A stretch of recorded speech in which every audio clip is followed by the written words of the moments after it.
Shalom nagaan waaqayyoon bakka jirtan dasnaa baay'atu nagaa keessanii jirtu jajjabaattu ummata gaarii nagaa keessanii akkaman nagaadha gooftaaf haa galatu Itoophiyaan kana fakkaatti argitanii dachee Itoophiyaa warra yaaddanii waaw jedha barreessa waaw jedha dhugaa hin bareeddi mitiire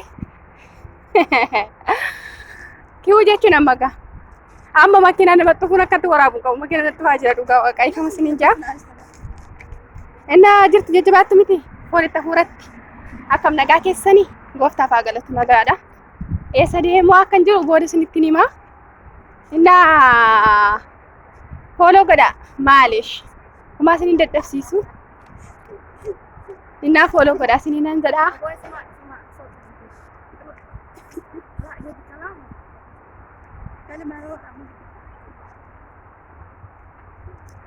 Kana fakkaatti kan mee seeraan daawwadhaa ilaala seeraan.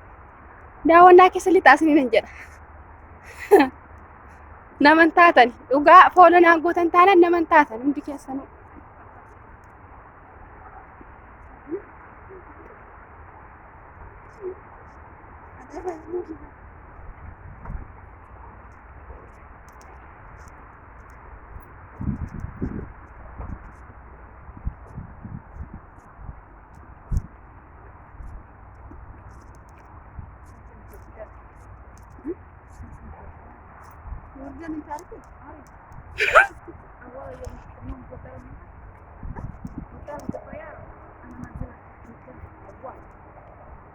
Waan isaan jechaa jiran dhageessu jiru.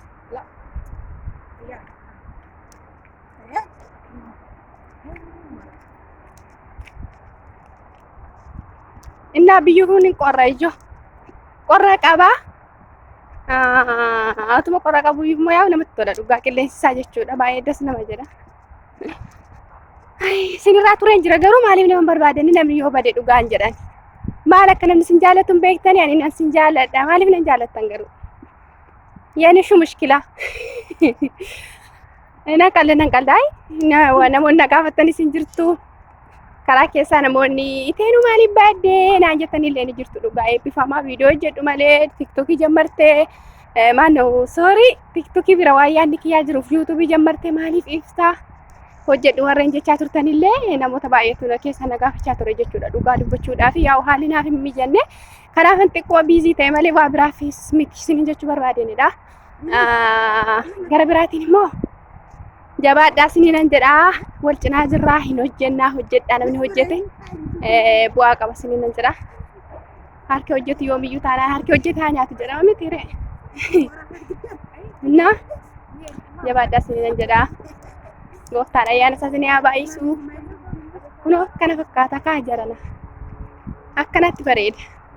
Waan ajaa'ibaati. Waan ajaa'ibaati hin jedhe ani waan ajaa'ibaan argime.